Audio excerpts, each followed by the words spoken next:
Bharuch 108 emergency સેવાએ ફરી જીવન સંજીવની બની। ઝઘડિયા તાલુકાના નવી તરસાલીનો સગર્ભા મહિલાની એમ્બ્યુલન્સમાં સફળતાપૂર્વક પ્રસૂતિ કરાવી હતી। ભરૂચ 108 ઇમરજન્સી સેવા 365 દિવસ લોકોનો જીવ બચાવવા માટે હર હંમેશા તૈયાર અને તત્પર રહે છે।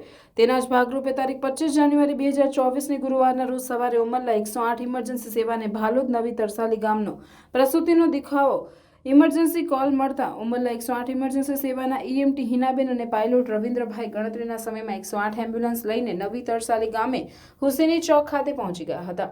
ત્યાં તરસાલી ગામના બેનને પ્રસૂતિનો દુખાવો પડતા તેઓને ઈએમટી હિનાબેન દ્વારા તપાસતા હોસ્પિટલ ખસેડવાની જરૂરિયાત જણાતા બેનને એમ્બ્યુલન્સમાં લઈ ઈએમટી અને પાયલોટ નવી તરસાલી ગામથી ઝઘડિયા જઈ રહ્યા હતા।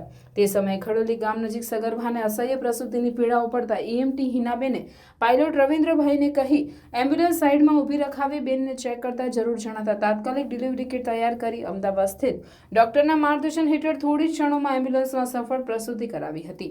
સગર્ભાએ તંદુરસ્ત બાળકીને જન્મ આપ્યો હતો અને સ્થળ પર જરૂરી સારવાર આપી માતા અને બાળકને સામૂહિક આરોગ્ય કેન્દ્ર અવિધા હોસ્પિટલમાં દાખલ કરાયા હતા, જ્યાં બંનેની તબિયત સારી હોવાનું જણાવેલ છે। બાળકના જન્મના પગલે પરિવારમાં ખુશીનો માહોલ સર્જાયો હતો।